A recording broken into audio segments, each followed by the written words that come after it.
Let's do this shit.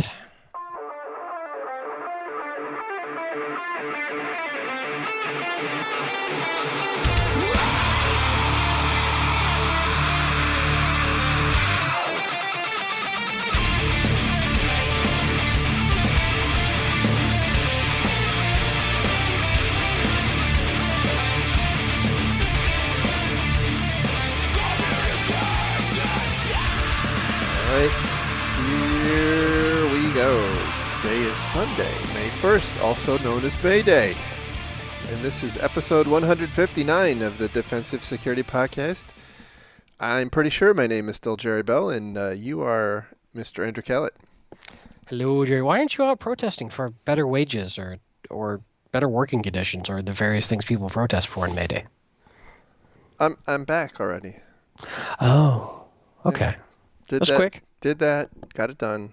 How'd it work out? Not well. Oh. Well, Got I mean, you work at home, so that's something.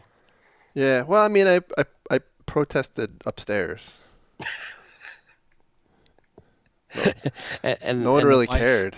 The wife wasn't truly interested in your complaints. She just told me to go back and do more laundry. So It could have been your chant. What do we want? Toast. When do we want it? Yeah, see, yeah, I don't think it's very. in hindsight, it just wasn't a great thing. So Anyway. anyhow, as promised, this is our Verizon Data Breach Investigations Report Spectacular. Well, that might be overselling it. Well, I mean, it could be spectacularly good or spectacularly bad. That's true. Yeah, I didn't think of that. To be determined. And there's apparently a plan afoot to have a synchronized listening event Yeah, with live tweeting. by of this what episode. by what has become known as the Llama Squad. Yes. I fear this could be the beginning of the end. Well, This could be Fonzie jumping the shark right here. put your big boy pants on and let's go. Yes, sir. Thank you, sir. All So, right. the opinions expressed by us, just ours, nobody else's. That's right. No one's. So yes, Verizon, for I believe the 9th year now, has released their data breach investigations report, which continues to get bigger and badder. I think the important thing to understand is that Verizon, I think they probably started this off just with their own set of data because they perform incident response investigations. But over the years, they've opened the aperture quite a lot. Now they actually have quite a few contributors, including people like DHS and US CERT and on and on and on. And including other commercial incident response companies. And in fact, along the way, they actually created this open taxonomy and open database called Verus in the Verus community, where people and organizations can submit incidents and data breaches in a structured way, so that hopefully other organizations can learn from things like that, and presumably build their own views into data, like Verizon does with this report. Anyway, there are some important things to understand as we go through this. There's limitations, right? They're pretty clear in their discussions about the limitations, because the data has to come from somewhere, and there's natural biases in the data, right? So if you are collecting the data from incident response companies that only or predominantly service commercial or retail industries, well, your data is going to be heavily reflective of the kinds of incidents that affect retail companies. And so it's important to understand that there are some limitations, but even having said that, it's very informative, just given the number of breaches that we see and the kind of the common tactics and common threads that run through them. In my view, there's still a lot to learn. So Now, all that being said, let's back up just a tad and say we really like the Verizon report. Well, that's why we're dedicating a whole damn show to it. Yes. Yeah, it's certainly there are limitations. This is not a purely scientific sampling of the entire I guess market of security incidents, and this is what they know, but they do a great job, and they do have a fairly wide view of what's going on. However, there is a wee bit of controversy about this particular report. We will talk about that as well. But all that being said, I personally really dig the report. I think it's got a lot of great info. I think it's a report that can really give a sanity check to getting organizations out of their own echo chamber of what they think is important and what they're working on in their InfoSec program. And I think it's a great way of going, are we really addressing the true threats and the true likelihood of ways that we're going to get owned? And I think this is one that really can give you some clear indicators of what's really going on out there. It's also very readable. I appreciate their sense of humor, and they actually even, did a written rickroll in there partway through the report, which was fairly entertaining for me. Yes. So, all that being said, just starting off the show, definitely recommend people reading it. I will tell you clearly we are an ADD society because I did have trouble getting through all 83 pages as much as I liked it in one sitting. I kind of had to go kick the cat and knock over small children to kind of break things up and then come back and read some more. But it's also meant for bite-sized chunks, so you can kind of grab it in bits and pieces. But just before going into this, it's one of those that I would say it's worth paying attention to. It's worth reading. Even if you don't agree with everything in there, it's one of those that I think most organizations take a long, hard look at and look at what they're doing with their InfoSec program and see if they're even addressing the top issues being brought out by this report.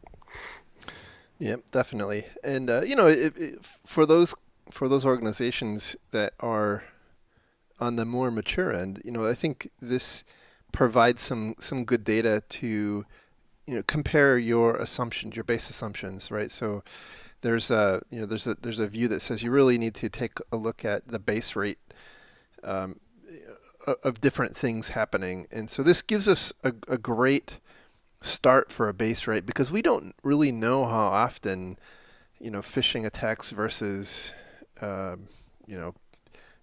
injection attacks happen without something like this. So this is it's very good for that, but I think it's also very good for the less mature organizations because it has really tangible and actionable stuff. Although, obviously some of it is, while it might be specific, it's kind of difficult to. Some of it's difficult to do. So, having said that, we'll kind of jump into it. I think they're trying to, as I would observe, they're trying to establish some consistency from year to year now in the kinds of things that they provide, which I kind of like. And when they, in the beginning, they start off with some trend information. Some of the highlights I took away were that 80% of breaches, again, from the set of breaches that they're looking at, were the result of actions from outsiders. And this is actual breaches, not security incidents. And it's important also to note that both breaches and incidents are represented throughout the report here, and they do a pretty good job of calling out which is which. Obviously, breaches are a subset of all incidents, but I found it very interesting because it certainly goes against the well talked about numbers that internal threats are far more common than external. So let's see. People in user devices are increasingly targeted, although everything else seems to be either the same or in decline. So that kind of represents the increasing trend of social engineering and phishing. Yeah, that one's interesting to me too. And if you look at the chart, which we can't show you, but it's interesting because the servers were the primary sort of target. And you see this trend line as it comes down, and the user devices are coming up. Now, by user devices, they define it as desktops and POS terminals. So, if you look back in 2009, which is kind of the beginning of this graph, they've got servers at roughly 50% of the attacks. User devices are less than 20%. Now they're nearly equal at nearly 40%, or just under. There's no, you got to kind of have it interpolate a little bit here. And the trend lines are definitely going to, converge. And if they continue on their current path, servers will continue to be a smaller portion, and user devices will exceed them very shortly. So what that tells me is that although people still go after servers directly, especially web servers, we'll talk about later, it's clearly much easier, much more successful for the bad guys to go after endpoints. And, that is where we're shifting. And that's something that we need to shift with our defenses as well. We need to realize here's hard data that the bad guys are, typically through phishing or drive-by downloads, going after the endpoints and then pivoting from there to then attack our critical data internally. Yep, absolutely. Let's see. Next point of light I noticed is that 93% of compromises take on the order of minutes or less. Yeah. And they actually point out that throughout this entire report, there's a really major skew as the result of a very large botnet takedown, the Dridex botnet.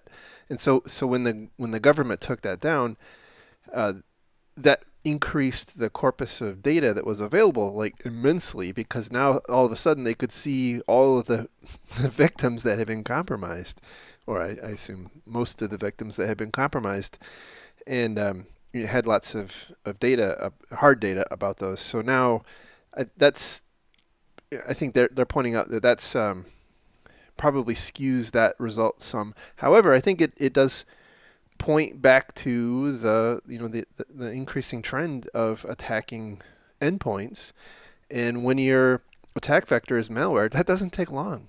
Yeah. Right. I mean, you don't have attackers hacking at a workstation for hours and hours and hours and days. It's either the exploit lands or it doesn't. Right. Now there could be follow-up. Usually when we're going after an endpoint, it's a simple exploit that drops some sort of dropper that then goes and pulls the real malware payload. So it's interesting to say exploit, right? The initial point of infection, yes, but when does the true malware get running on the box? It could be, a little bit later. Not by much, though. Well, that's true. Let's see, 68% of breaches took on the order of days or more for the data to be exfiltrated, which was interesting. But it makes sense if you're going to sit there and monitor for the data you're looking for, especially if it's credentials or whatnot. You need to wait for them to actually use it. Yes. Let's see. The sources of breach detection has changed pretty dramatically. Internal detection of breaches continues to go down. Law enforcement was way up, way up. But again, I think they attribute a lot of that to the Dridex takedown. Third party was also up, although the growth in third party detection is slowing. So that's kind of like your customers and your third parties and banks and stuff like that. Yeah, I do find it interesting that, again, with the skewed numbers from the big botnet takedowns, law enforcement being such a leader in terms of notification was interesting to me. Another chart in here that I thought was interesting in this section was the time to compromise versus time to discover, and how they're deviating. We are getting a little faster on discovery timeline, but the time to compromise is speeding up. Right. So even though we're getting slightly better, the bad guys are getting even better than we are in that. So we're not catching up much in terms of discovering those compromises, and how long they've been in the environment keeps, being way too long by the time we find them and stop them. Right. So we're still moving backwards, even though we're getting better.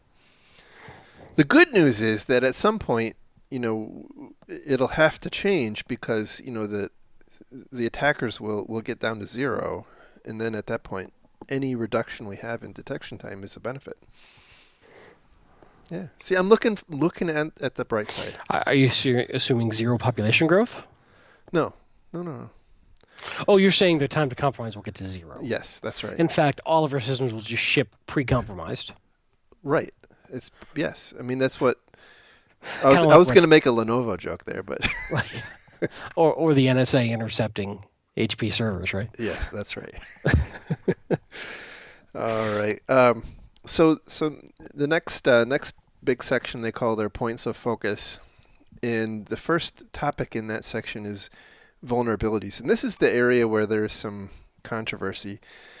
And I will say that the tone of this section is really modeled after some work that Risk.io and Michael Reutman in particular had been talking about for quite some time. In that, not didn't Risk.io change their name now? They're called something different now. they're called Kenna Security. Yes. Yes. Because Okay, that's way better name than. Well, anyway. Look, I'm sure they paid marketing people millions and millions of dollars to come up with that name. How dare you criticize their work? I know.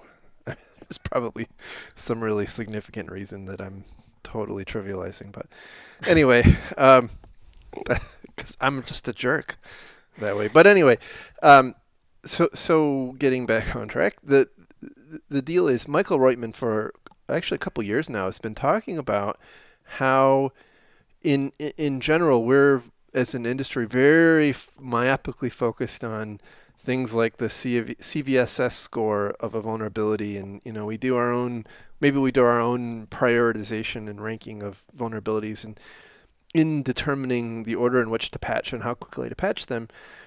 And the concept he's been focusing on is, that's just one factor, right? There's probably more interesting factors to consider, like are there exploit code? Is there exploit code available, and is it being actively exploited in the wild and things like that? Because I think I had watched one of his talks from probably a year or two ago, and he pointed out that a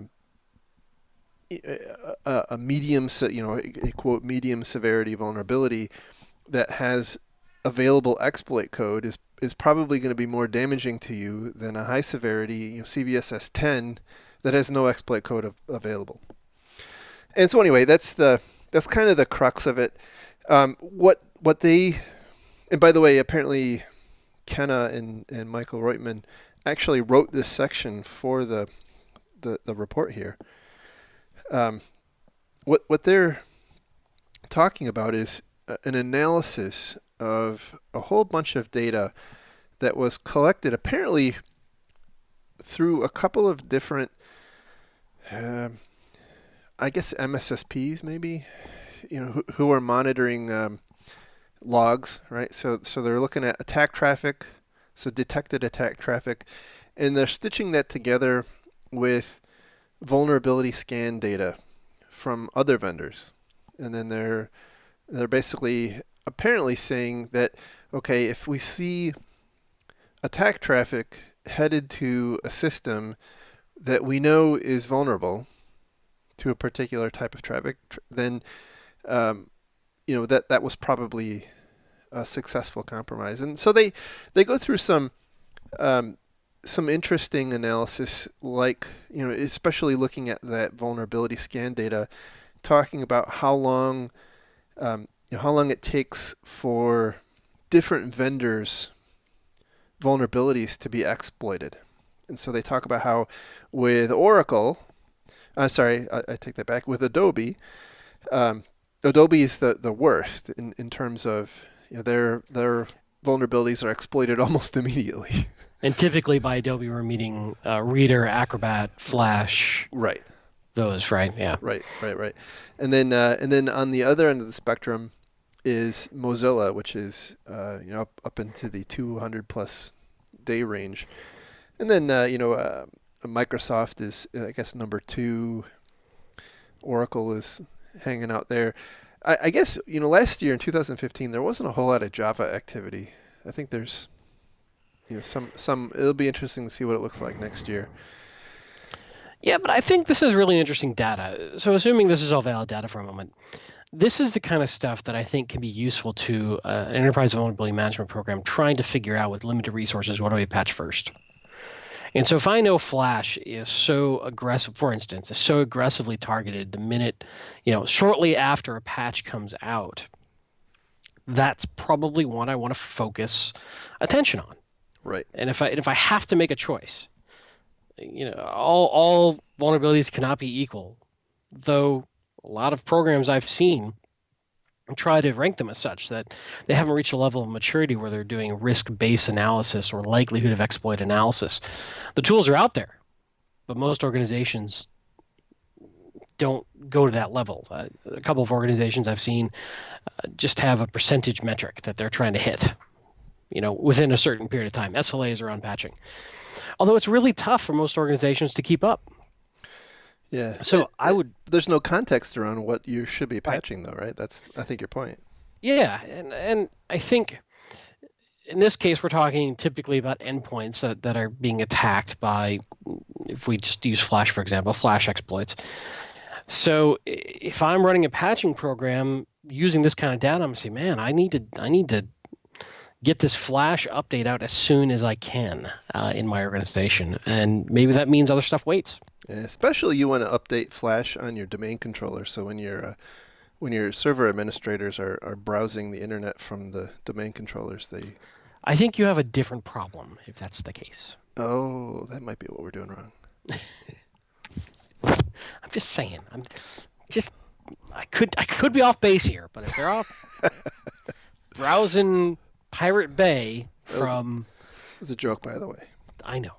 From the domain controller to download the latest Marvel's Agents of S.H.I.E.L.D. episode, they're probably, you got bigger issues, my friend. That's very true. The next graph they had kind of shows the open and closure rate of vulnerabilities. So basically, it's looking at the how fast new vulnerabilities are popping up, and that could be because a new unpatched system is put on a network, or because a new vulnerability is discovered, versus how fast are older vulnerabilities being closed. And it's a pretty jagged line, but when you average it all out, they point out that it kind of tends to zero. But I think the point there is that there's not a lot of progress. It's not in the defender's favor, and which kind of goes to the point that we probably need to be more strategic about what we're patching. Yeah.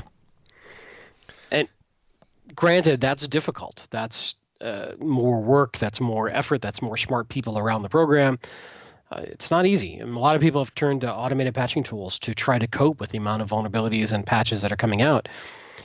And we're basically arguing, well, that's great. However, you may need to apply some more really smart people around that program to try to get ahead of these problems, which is not what most organizations want to do right now.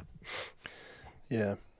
There's another section which really gets into the crux of the controversy, and this goes very similar in concept to something that was in the report last year, which is that I think it was 85% of successful exploits are attributable to only 10 vulnerabilities, some of them dating back to 1999.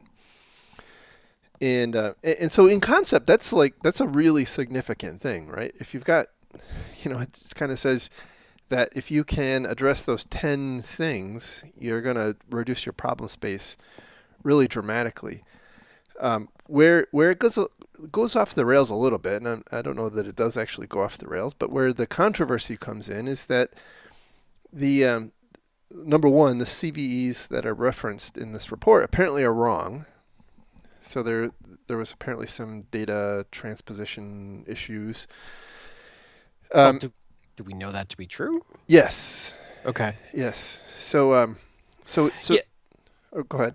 No, so before we get into that, I somewhat intuitively, although that's not what the point of this report is, but there's a part of me that believed last year that the 80 percentile, 85 percentile of successful exploits were against a small subset of known vulnerabilities with available patches. I do believe that to be accurate from my own anecdotal evidence. But, in this particular report, the ones they call out didn't make sense to me. Yeah, they didn't make sense to attrition.org either. Yeah. So when we were talking about this controversy, attrition.org on Twitter posted a blog post, which we'll provide a link to, which basically says this doesn't really make sense, and there's a number of different reasons why it doesn't make sense. One of which is that the some of these CVEs referenced. Number one, it's an entirely different list apparently than last year, which is interesting because if you're going to say that some of these vulnerabilities date back to 1999, you would expect them to be kind of stable over the Yeah, years. So and that let's be honest, number 6 is Black Moon FTP server, multiple command remote overflow. No, yeah, not enough people are running Black Moon FTP for that. right. There's clearly a data mistake here somewhere. Right, and that was his other. And by the way, even with just looking through the list, right, there's some of the ones he didn't call out. I'm questioning too. Like I think number one was, I don't have it in front of me, but it was an S channel, Yeah, man in the middle attack. And that yeah, requires pretty specific yeah. circumstances. It was a freak attack. It was RSA Right. downgrade for man in the middle of basically SSL traffic. I would expect to see things like various flash exploits, probably a couple of Office exploits, that kind of stuff more than I would, and certainly our favorite remote access tools, various plugins for WordPress and websites, content management systems is what I would expect to And see. Drupal and Joomla and Right. WordPress and yeah, absolutely. That's what I would expect to see. So I hadn't heard that yet. So they had come out and said that there was some sort of mistake in the CVEs that were printed Yes, report. yes. So Oh, so I it's missed that. it's actually at the very bottom of the blog post now. Uh, So there's a couple of different people that were you involved expect in. me to read the entire I know it's a lot blog? to ask. It's a lot to ask. All right. Okay. So, I see it now. According to Gabe, the list of CVAs in the DBIR is incorrect. He posted a new list of CVEs via Twitter in reply. Gabe also confirmed that afterwards they compared the figures against the raw data. After removing non-confirmed breaches, they match. Yeah, Wow, no, they're still weird. yeah. It is still weird. So here's the deal. Um, Michael Reitman has said that he is going to be releasing a blog post addressing this particular blog post tomorrow, Monday, the May 2nd. I am apt to give Michael Reitman, I don't know Michael at all, he doesn't know me, but I'm apt to give him the benefit of the doubt because he is, in my view, a pretty damn brilliant data scientist. And, I am left thinking that I just don't understand something that went Well, into this. and this is why this matters. This is why we're spending so much time on this because last year when this came out, I went into my organization and said, "These are the top 10 we need to make sure we're nailing to the ground." And Right. drove behavior based on that. And in general, intuitively, most people agreed with those that, yeah, these are commonly great. Let's go find these in our vulnerability management tool. Let's make sure we're patched. I can't say that about this list. It doesn't make sense to me at an intuitive level that these are the most commonly exploited issues out there. Again, Pablo FTP server. Come on, how many people are running Pablo FTP server for that to be the number 4 most commonly exploited CVE in 2015? I just, something's up here. Anyway, Yep. not to take away from the rest of the very, very good report, but something is amiss in here. Now, that being said, I do think the concept of a small subset, or at least a small, cluster around a certain set of vulnerabilities is what is popping most to organizations, especially when you're seeing exploit kits and everything else coming out that are focusing on certain things. And I do think there's value in going after those and nailing those to the ground as a higher priority. Yep, absolutely. So at the end of these, they give some recommendations, and so they do have a couple of recommendations related to vulnerabilities. And the first one is to focus on, because kind of as I mentioned in the introduction to this section, focus on prioritizing your vulnerability remediation based on vulnerabilities that are being exploited in the wild, and then by vulnerabilities that have known exploits or proof of concept code. And by the way, I was thinking as I was reading that, here is a use case for threat intelligence. Right? Well, yeah, and it depends on what you mean by threat intelligence. Well, I mean, obviously, threat intelligence is kind of like cloud computing. It's a very Well, I'll give you an example, and just kind of a little bit, of inside baseball. In my organization, the vulnerability management tool I use actually has a field that shows whether or not there is known exploit code available. Well, there you go. And I often will monitor a lot of open source blogs and news feeds for evidence of a certain exploit being heavily attacked. And I will try to communicate that to my organization, say this should probably go up the priority list. Are we successful? Are we fully utilizing that? Probably not as well as we should be. But I think that is the way to mature a vulnerability management program, is to start focusing on those more exploitable issues. Yeah. Now, the problem we're running into right now is things like bad luck, where there's unnecessary hype, inappropriate hype. People wander on the axle on something that isn't truly that scary. And so you really need to have some smart people who have been doing this for a while to go look at that stuff and figure that out for you. Right. So their next recommendation is to have a plan B for those instances where you can't patch. And inevitably, by the way, that happens, right? Every organization has this problem where you are aware of some potentially super severe vulnerability. There's exploit code everywhere and you can't patch it. So, you don't want to just throw up your hands and say, we tried. You want to... Well, and one thing they don't talk about here, too, is depending on what the vulnerability is, let's say it's something that is, I don't know, on your web server and it's open to the internet. That's probably going to need to be a higher priority than something that's only accessible internally. Not that you should ignore insider stuff at all. Not at all. But you do have to stack rank prioritization. Yeah, absolutely. But I think they don't. You're right. They don't mention that. But I do think that their point is valid here. That if you have if you have infrastructure or systems that can't be patched, you need to have a plan B. And it's better to know, at least conceptually, what you're going to do. Are you going to put it on an isolated network and make people go through some kind of VDI farm to get to it, or what? Depends on your organization and what the cases are, but it pays to have some kind of idea of what you'll do. And then the last item they had is really situational awareness. It's kind of my take.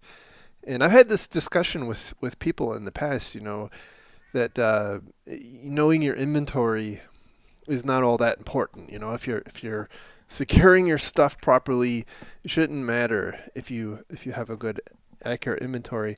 And I think this is a good example of why that's really not a great thought, because if you don't know it's there, you don't know how to patch it.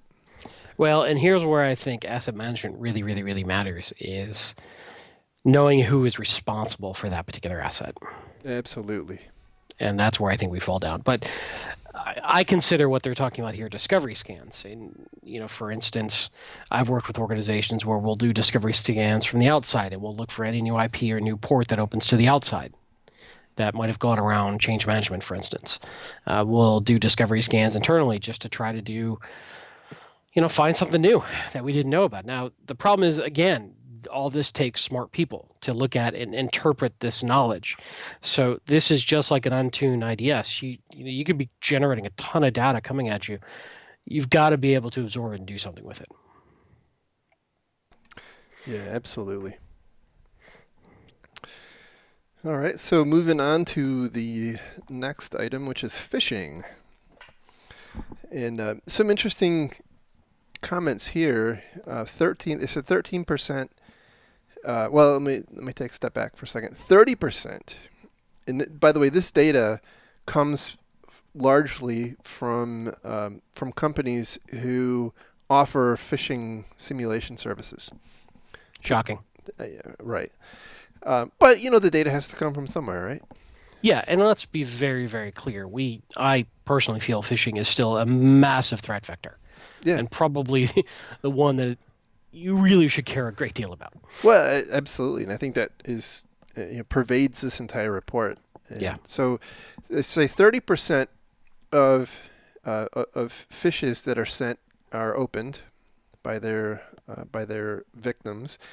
13% of people will open attachments, which is, that's not great. The median time to the first person opening a phishing email is 1 minute and 40 seconds. So think about that. That is, does not offer a lot of opportunity for you to do any kind of retrospective analysis before people are clicking on on stuff en masse. Well, it also shows the psychology behind the reward structure of opening email. Oh, absolutely. And how we are wired to answer that ringing phone. Absolutely. Yeah. Which also, by the way, tells me that if you are relying on post-delivery detection of email, like for instance, let's say you've got some sort of sandboxing technology that's looking at email and it's doing it in a copy-only mode as opposed to an inline mode. So those function in a way that email gets delivered to the user's inbox and to the sandboxing technology, and the sandboxing technology runs on it for 5-10 minutes and then says, oh, this is bad. And then you think you're going to go find and remove it from those inboxes. It's way, way, way too late. But I've seen plenty of organizations run that way because they're afraid of disrupting email. Yeah, that's right. Now, the flip side of that is if you run these sorts of filtering and processing technologies in line, they can quarantine detected bad emails before they even get to the inbox and remove that temptation to click. Yeah, but then, but then your sales team will say that they missed their quarter because of the email filter. Of course. People need to buy widgets, and my God, if they don't get an email, screws their entire. Do they not understand that this organization runs on the back of that sales team? Boy, I think that is the perennial problem. Let's see, the median time to open for the first user to open a malicious attachment is 3 minutes and 45 seconds. So, that's a whole 3 times longer. Yep. That's like an eternity. Let's see, they do have, the whole discussion's pretty interesting, but in the sake of time, they have a couple of good recommendations. Can I throw one other stat out? Yeah, go ahead. That was interesting. Go ahead. Only 3% of targeted individuals alerted management of a possible phishing email. Yes. Which I thought was huge. If you're trying to rely on training your employees to spot and report phishing emails so that your IT group can then go deal with it, clearly that's not working right now in a widespread way throughout our industry. Right. Yep. So their recommendations are to first of all filter. Right? So they point out that, kind of like you said, the best defense is to not let people click on it in the first place. Let's see. The next is to make it easy to report, right? And then also, along with that, awareness training, which I think obviously has limited success. I mean, but it is important, right? We've talked about this at length in the past. It's you're not going to get down to zero, but maybe you go from let's say a 30% click rate to a 20% click rate. That's an That may improvement, have a substantial impact. right? And then this isn't a this is actually, I think, of the next recommendation is kind of a sad uh, a sad reflection of the state here, which is you need to design your environment so that one person or a person clicking on a malicious attachment or malicious link isn't catastrophic. Did you just say malicious link? I tried to sneak that in there. Mm-hmm, mm-hmm. We need like a little sound that goes off whenever you mention it. Yeah, one other thing that I wanted to mention before we moved out of the phishing category is the target of phishing. I thought was fascinating. Of 905 attacks profiled, 829 of those are going after credentials for reuse. Yes. And that is one thing that is repeated throughout this report over and over again, that typically the initial target of some sort of malware or attack is capturing credentials and then reusing those credentials in some malicious way. Right. That's right. I think that's a huge point that we're seeing over and over and over again, which, of course, the recommendation is going to be try to use some sort of multi-factor authentication. Yeah, and you'll find that each one of these sections has a recommendation, and multi-factor authentication is a feature in almost every one of them. Yeah. So, But that is a clear trend we saw over and over in this report. Bad guys are going after creds. That's what it really is coming down to right now as an initial step in the attack.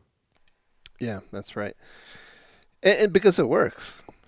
And so they, as I said, they do really impress on us the importance on making sure or trying to make sure that a person opening one of these phishing emails isn't catastrophic, because it's almost inevitable unless you don't allow email and whatnot to avoid it. And so they talk about segmentation and multi-factor authentication and those sorts of controls. Well, this goes back to something that we've talked about, which is you cannot 100% prevent it. So how do you make an environment that's breach resilient? Right. And then their last recommendation here is to look for signs that everything else has failed, and that one of these systems is communicating with a command and control system. And then, speaking of which, moving on, the next section is related to credentials. And I thought it was an interesting stat that 63% of attacks, I guess it's breaches, involve weak, default, or stolen credentials. And it kind of goes back to, again, the point that multi-factor authentication, unfortunately, is becoming kind of a pervasive recommendation, because it's such a well-worn path for attackers. Everybody's doing it.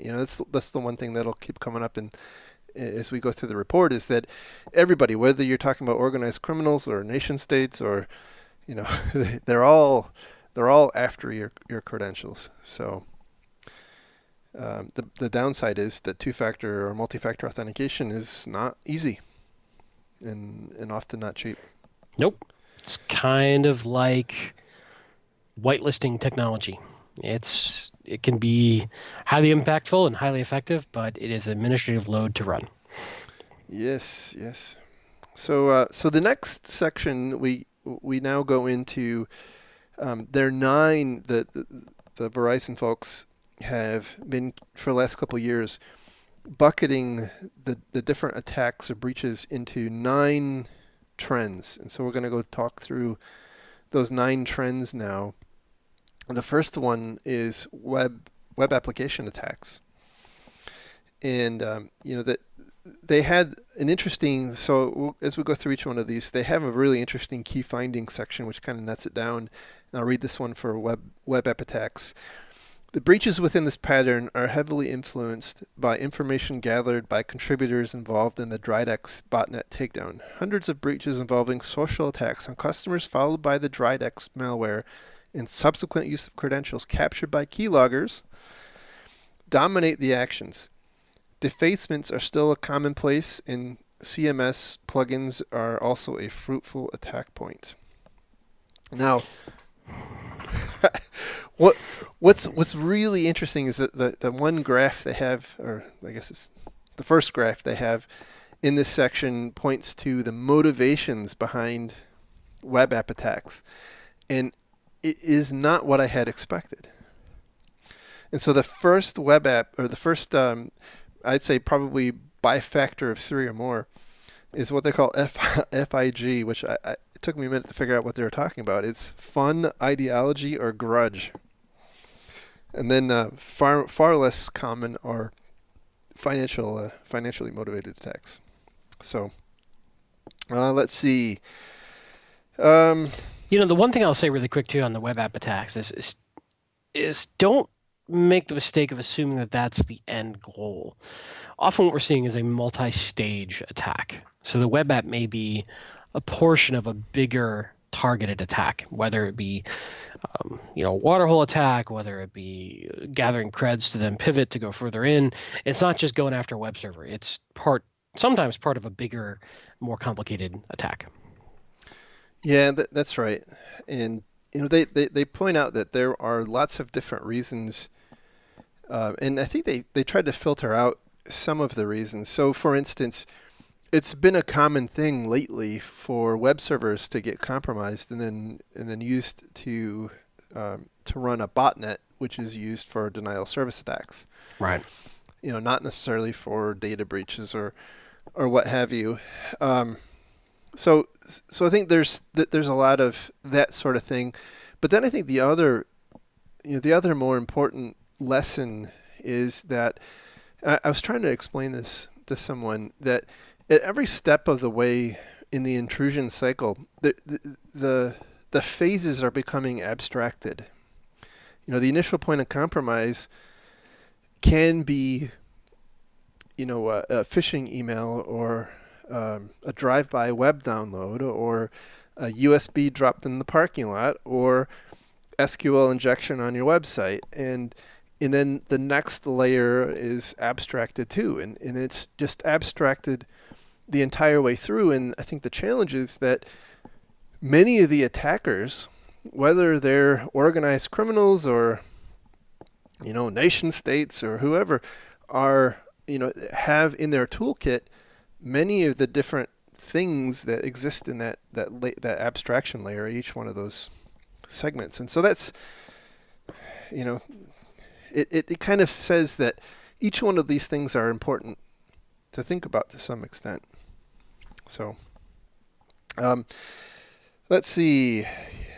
I think they point out that things like attacks on content management systems are certainly very common. They have some recommendations here that, again, I think one of the most common methods of attack, and the chart, one of the charts, figure 24, if you're following along at home, is a little bit difficult to read because they're comparing, in my view, some dissimilar things. So stolen credentials is a common, I'd say the most common way these web app attacks are being carried out. And so in their recommendations, they talk about, again, multi-factor authentication, because that is how the majority of these web apps are being compromised. And then their next recommendation is to sanitize your inputs. So SQL injection and remote file inclusions. Those are two really common problems. And then updating your content management software and the associated plugins. Those are the recommendations there. And I will tell you that last one is often really problematic, especially in the small and medium-sized organizations where it's easy to set some of these things up, and then they become kind of a fixture and they're not managed. Well, one other thing I'll mention too is that depending on, and this kind of gets in on the weeds of enterprise vulnerability management, but depending on what tool you're using, if you're triggering off of findings in your vulnerability management tool to find things to patch, you've got to be careful that you're actually doing either an authenticated scan to really be able to pull versioning properly and that it knows what you've got on there. If you're doing an unauthenticated scan, a lot of times it cannot pull the versions of everything on that box. It can pull some things. It can pull headers. It may be able to get it. But if you're just scanning unauthenticated, you probably aren't going to get the full picture of what versions are on the box. So again, getting down the weeds. But that means you have to give your vulnerability scanner accounts on all those things. That sounds like terrible security. I'm going to have Bob come and hit you soon. Yes, there is some risk incurred, much like running a password manager, but I think the risk is outweighed by the benefits. Now, very quickly to complete my thought, though, doing both unauthenticated and authenticated scans give you different views, which I think both are valuable. So, sorry, getting down the weeds. I know we're only like halfway through this report. This might have to be 2 shows. I don't know. We're into like almost an hour here, and we're not even halfway through. Yes. And I feel like we're skimming the surface. There's all these other points that are good in here that I'd love to make, but anyway, carry on. Sure. So the next category is point of sale intrusions. I think, by the way, some of these start to go a little bit faster. Key findings there that the focus, the main attacked focus, transitioned in 2014 from retailers to hotel chains in 2015, and I think we talked about a lot of those on this show. And hell, you conducted 3 of them. Well, yeah, we don't talk about that. Yeah, edit that out. Sorry, my bad. Let's see. RAM scraping malware and whatnot are very common. They did point out.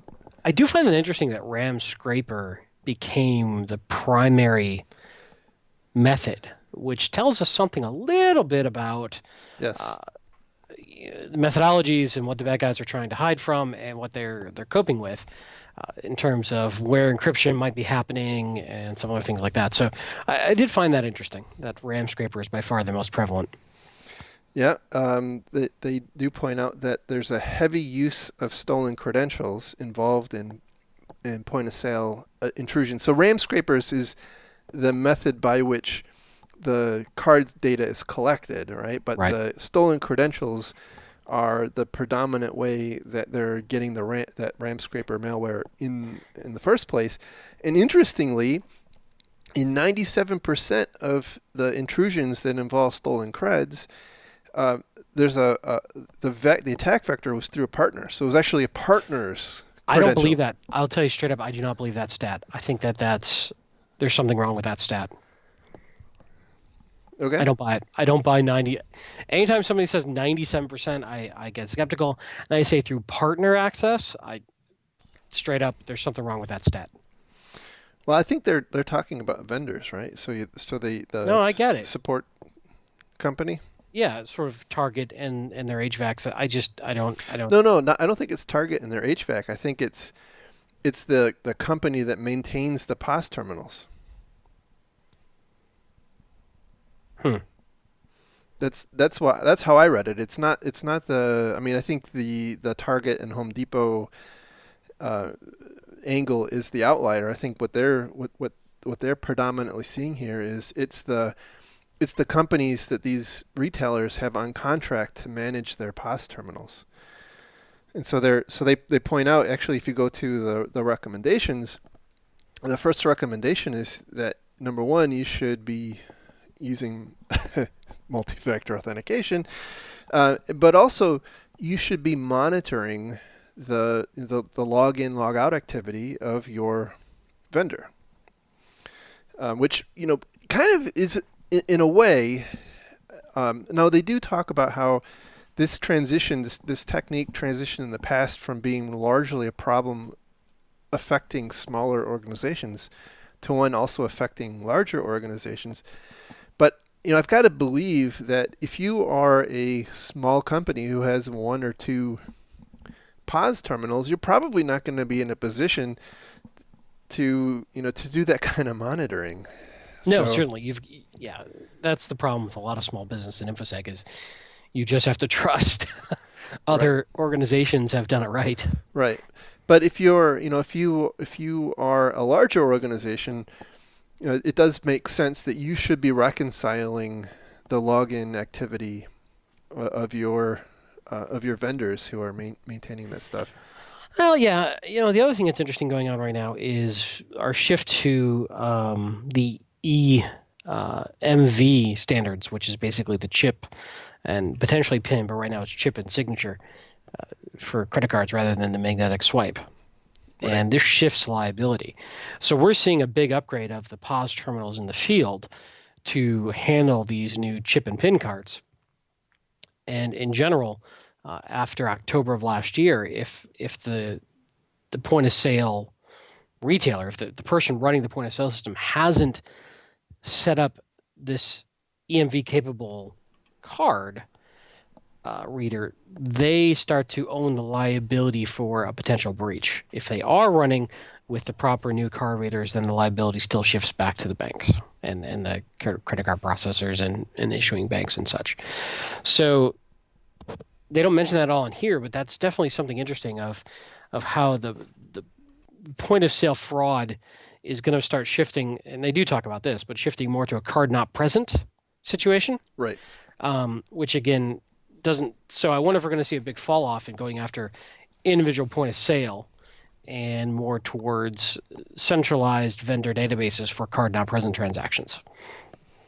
Certainly, I've read quite a lot of things outside of this report that indicate that there seems to be like a last hurrah going on to collect cards. But I will tell you that the EMV transition has been fairly slow. I think some of the stats I've read is not highly encouraging. Yeah. That we're not we haven't seen this widespread adoption because these are expensive little boxes. Well, even more than that, it's interesting. You just anecdotally, about half the stores I go to now, most everybody has a reader that has the slot to put the card in now. But I would say, I always try to put the card in the slot, and I would say about half the time, the cashier says, "Oh no, we don't have that active yet. You need to swipe it," and that's like today, Yeah. almost a year after it was supposed to be implemented. So I don't know. Maybe the fact that they bought it, they feel like that's good enough. I don't know. And then their last point on recommended controls are to segment your network. Segment the POS environment away from your corporate LAN where everybody's surfing there with their out of date flash. And certainly, you should not be surfing on the POS terminal itself. That seems. What? Really? Are you sure? I don't know. Well, maybe that's where you should update Flash first, is on your on your POS terminal, right? Man, if we can get Windows 95 running on smartwatches, I don't see why we can't just browse from these. All right, carry on. I mean, what else am I supposed to do while they're running my transaction? I'm bored.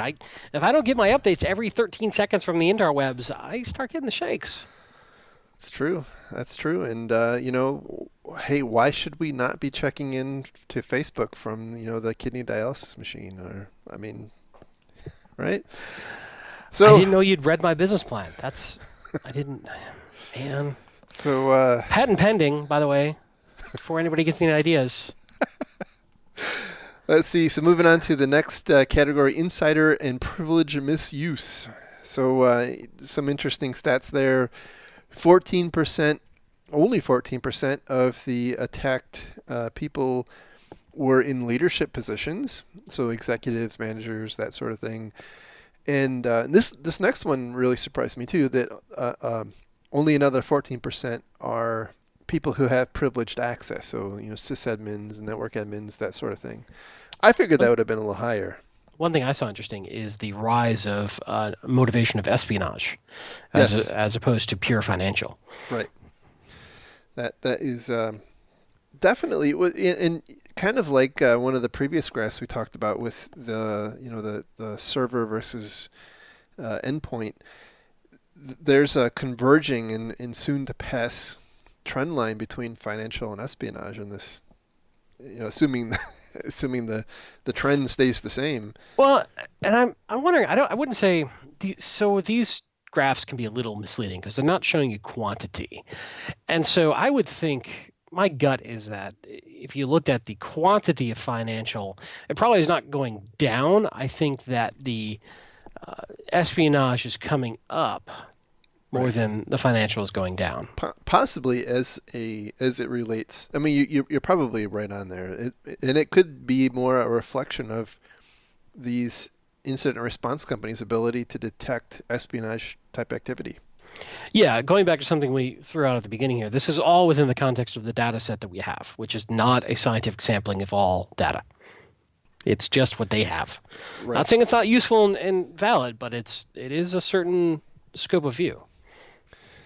Yep. Let's see. They talk about privilege abuse is the most um, I mean, it's kind of obvious, right? It's almost tautological that privilege abuse is the predominant. I mean, by like orders of magnitude.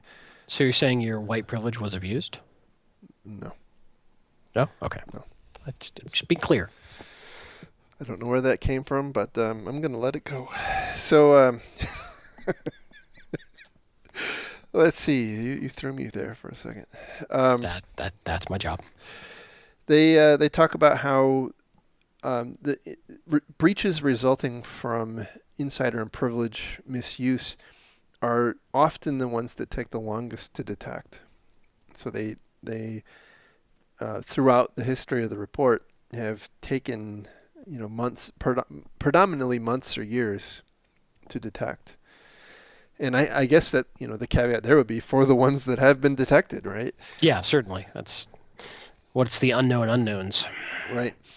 Their recommended controls there are that you really want to keep an eye on people and their activities and how they're accessing their data, especially the people who have access to data that can be monetized.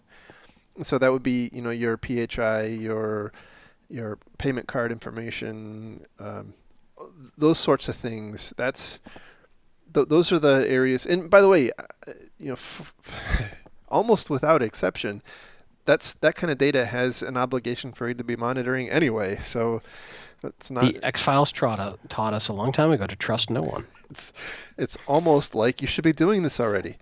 But this is a tough one. This is surprisingly difficult. Because to truly do this right, you have to know where all this data truly is. You have to make sure it doesn't spread intentionally or otherwise.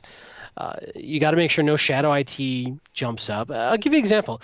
You're dealing with, I don't know, patient information, and somebody wants to work with it, and they're accessing it in this secure database, but they can't quite do what they want. So they spin up their own access database. They do a big export. They pull it in. Then they start manipulating, working with it, just to achieve some goal, and then forget it's there. Yeah. Well, we've seen a spate over the past probably year, and that damn guy Chris Vickery keeps finding MongoDBs up in AWS, where apparently for that very reason, I guess people are uploading massive hordes of data for we can only assume some kind of data analysis, and then of course, it has absolutely no authentication. It's just kind of like totally wide open because why not, right?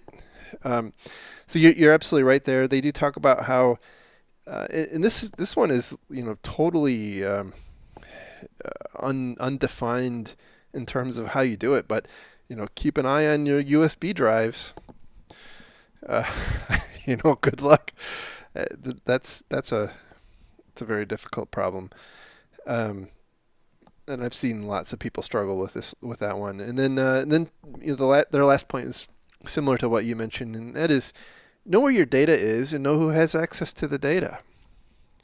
And that's Which, yeah, it kind of goes to seems what we're talking so about. it seems so simple and so intuitive. And I've heard people say, well, you really should know where your data is. And then at the other on the other spectrum, other end of the spectrum, no one seems to know where their data is. That is such a common problem. So let's see, miscellaneous errors would be next. It's kind of I do like they have the data error reduce productivity, or DERP. That's pretty clever. Um, Capacity shortage is number one. I was actually having some discussions on Twitter about what the heck that meant, and as far as I can tell, really what that means is that in the processing of data they run out of storage space, which kind of sounds like an incident and not a breach. Missed delivery is the second most common one, which, by the way, is a huge problem for most organizations. And one of the most problematic reasons is, at least in my experience, and I talk about it a little bit here, and that's autocomplete in your email browser. Yep. Oh boy. Now we've personally witnessed a couple of times where executives emailed to all employees stuff they shouldn't have. Oh yeah. Yeah. Oh yeah. And it's really problematic when you're when you're a doctor's office and you email a bunch of medical records to the wrong place. Publishing errors is next, and that is we have seen some of this. There was the recent hospital, I think in California, where they had published a bunch of medical records on an open web server. I think they were fined.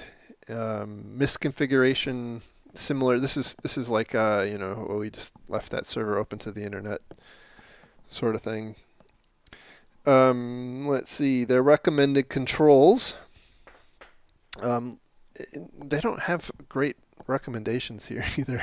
So, learn from your mistakes. So, I think their point is that this whole category is errors, right? So it's difficult to have good controls for errors, but they point out that you should really be tracking the mistakes and trying to learn from them. So looking at the trends and how do those trends map to controls that might be missing. And then in particular, they talk about disposal of assets, which apparently is a big problem. And so you should have a checklist. One quick aside. Yeah, go ahead. Full disk encryption is a great way to not have to worry too much about hard drive disposal. That is very true. If you're configuring it properly. And they also talk about even more problematic are paper records. And so they point out that you really want to have a checklist for disposing of documentation and assets. Physical theft and loss, and in this particular area, I thought it was interesting that lost assets were over 100 times more prevalent than stolen assets. Which I guess is good. Never attribute to maliciousness what you can attribute to stupidity. Exactly. Mm-hmm. And this is where they start talking about full disk encryption, right? So that is one of their recommended controls. That you also should be trying to impart better security culture into your employees so that they don't leave their laptops in the back seat of their car while they're at dinner and where it can get stolen. And then also to try to rein in people's propensity for printing out crap, which then has to get thrown away and ends up in a big dumpster, and then you're on the TV news, and it's just all horrible. Let's see. Moving on to crimeware. Crimeware, by the way, is like all of the malware that doesn't fit into anything else, into any other categories. And I thought the interesting analysis here was the delivery mechanisms. and the most prevalent was email attachments. And then the next most common was drive-by web attacks, and then malicious links. Did it again. Uh-huh. Yep. And then far less common are downloaded malware and network propagations. So they do talk about how in the past. I do wonder, by the way, that network propagation one. I bet that's going to change with ransomware reaching out and crawling file shares. It seems almost inevitable as an Yeah. evolution of ransomware, right? I mean, that's Yeah. the next.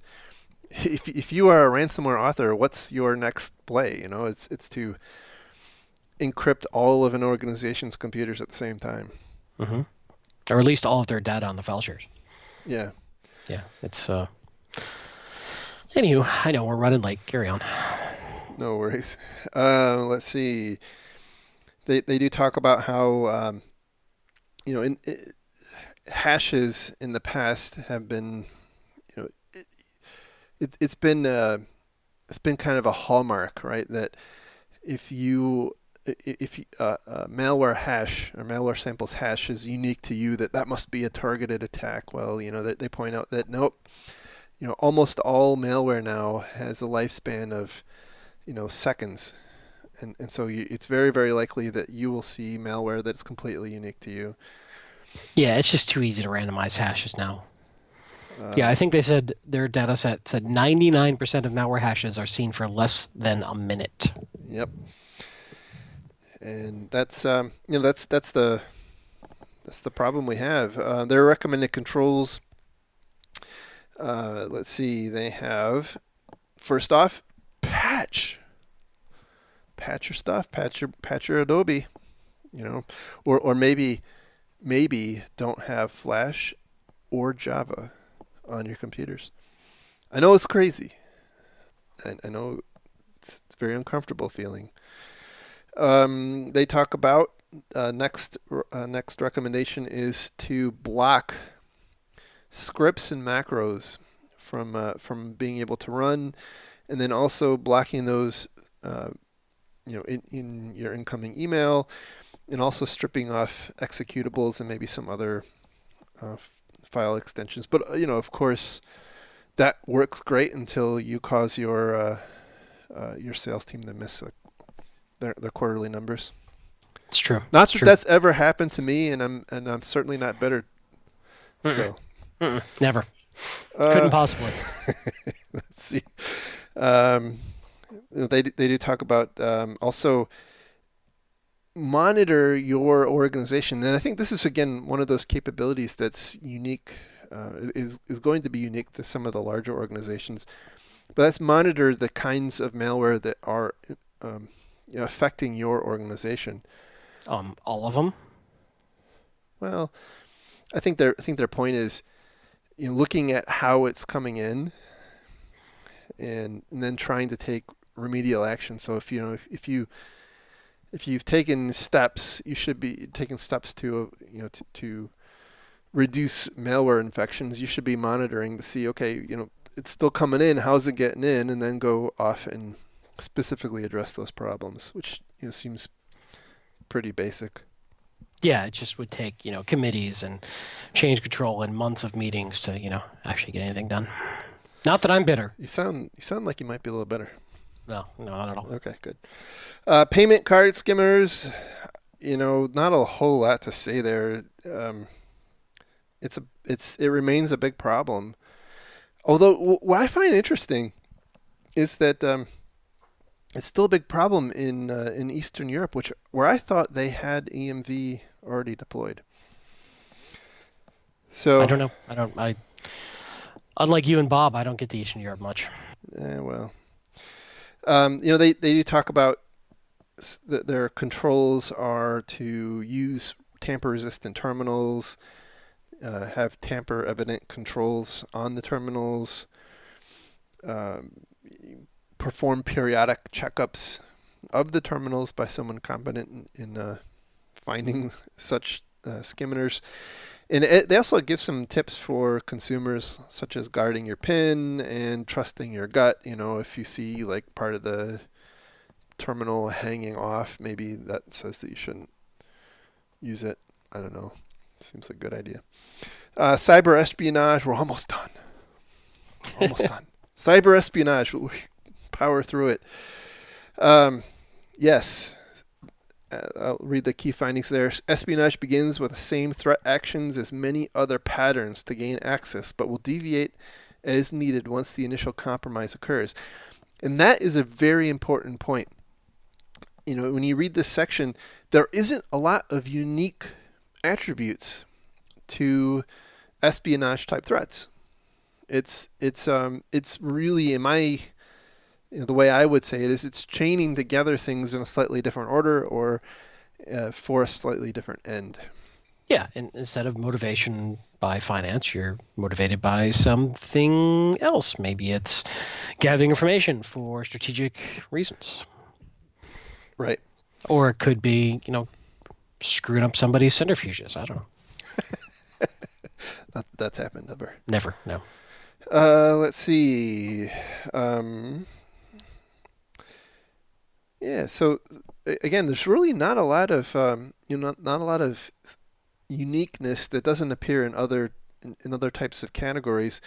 They do have a fairly robust set of recommendations for which this applies category. to almost any sort of malware protection, though. And There's that, nothing yeah, exclusive about cyber espionage. that's what struck me when I read these recommendations is they are not unique to espionage. The vector and the payloads aren't different; just the goals are. Right. The motivations are. And this just seems like one of those things where if you follow these, you're gonna probably address many of the other issues. So they start off with recommendations related to endpoint protection, and they point out that malicious software was used in 90% of espionage incidents in 2015, and that was delivered via email, web drive-by.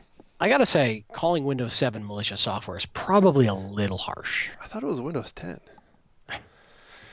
We're joking. That's not in the report. That's a joke. This is what happens when the show runs too long. We start getting punchy and our jokes start getting bad. Not that they're ever good. I should say they get worse. They get less good, more bad. And finally, onto something that's actually, I think, a more useful area. Yeah. DDoS. Yes. Yeah. So DDoS, their key findings: attacks are either large in magnitude or they are long in duration, but they're typically not both, and many are neither. I'm not going to make the joke I'm thinking. Thank you.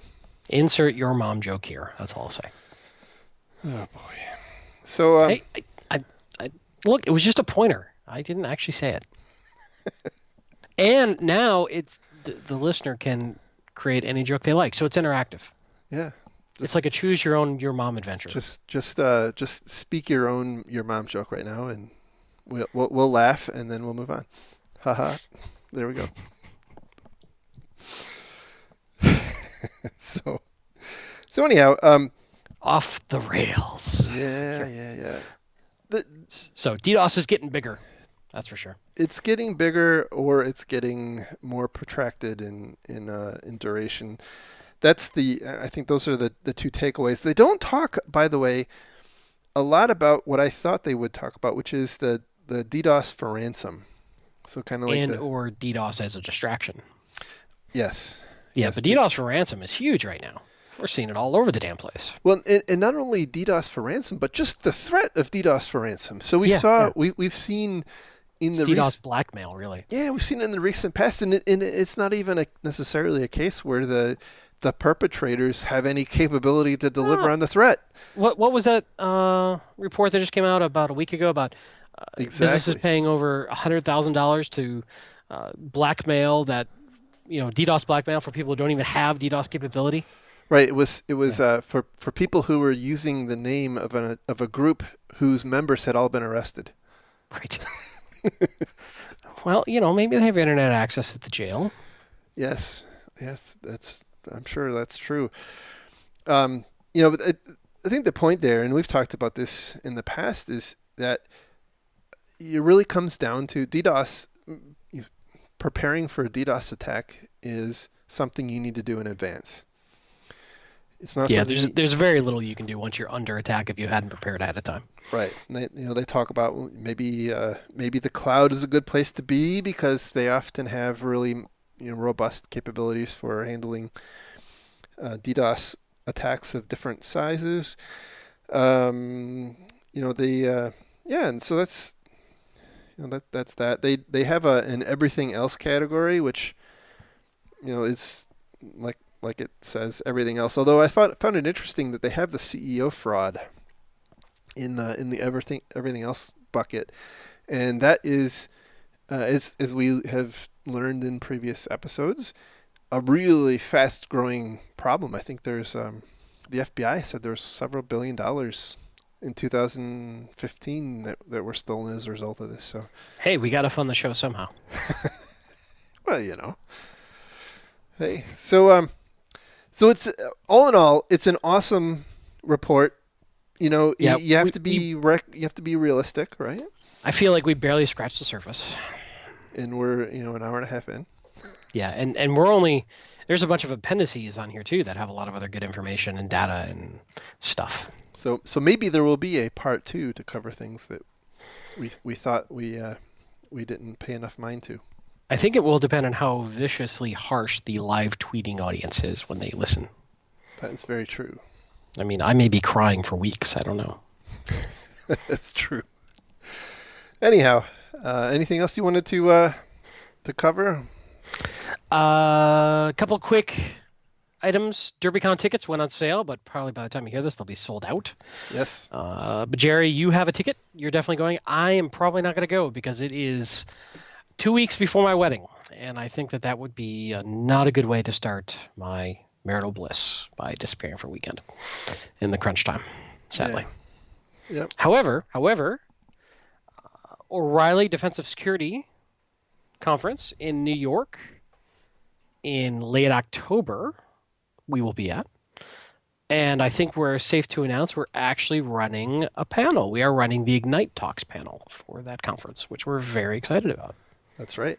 And note that we don't say that we're going to run it well, just that we're going to run it. Absolutely. Please don't expect anything but tomfoolery from us. That's basically how we cope with not actually having a clue what we're doing. This is how we deal with our imposter syndrome. We just hide it behind jokes.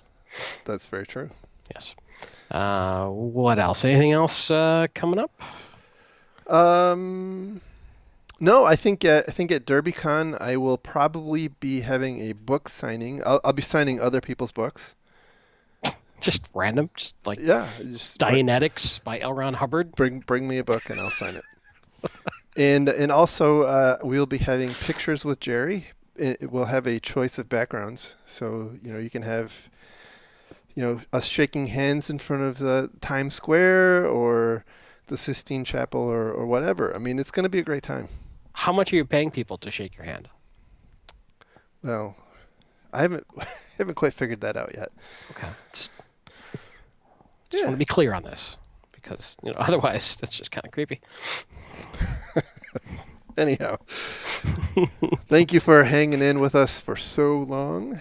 Hopefully this was useful to you. And by the way, as I said, the report is worth reading. It is 84 pages, and that's especially in this day and age where it's tough to get through a list of 10 bullet points.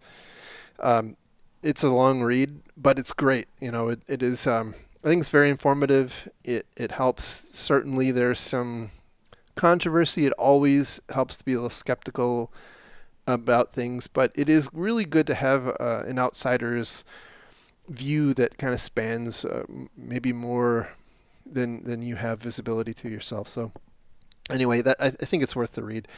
And with that, we will talk again next week, and we'll catch up on some of the most recent craziness that's been going on. So thank you very much.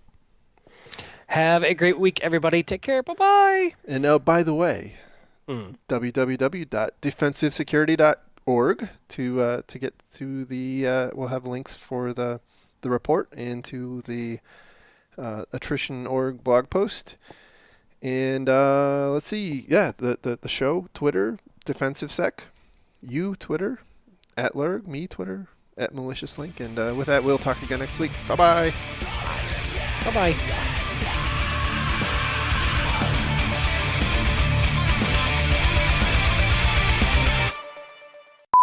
All right, here we go. Today is Monday, May Day, May 1st. March 1st, what the hell? Let me try that It's again. not even Monday. It's Sunday. Wow. For fuck's sake, start over. Today is Sunday, May 1st, also known as May Day. That's not how this works. That's not how any of this works. Yeah. God damn it, I forgot my notes upstairs. Give me 1 second. Fuck's sake, Jerry. I know. I knew I was missing And something. that's our show for tonight. Thanks, everyone, for listening. I knew I was missing something. I just couldn't figure out what it was. Your sanity.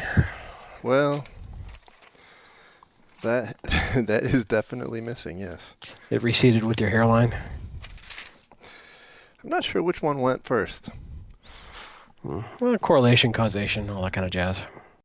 I got selected for a NASA event in California. Could be cool. I've never experienced a sonic boom, so That does sound pretty cool.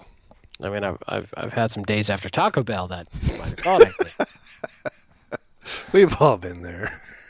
I mean, definitely rattled some windows. Oh, yeah. Chalupa afterburner, as they call it, right? Indeed. Well, see, this is where I got confused because it's on page 13, but it's actually on page 15. Fuckers.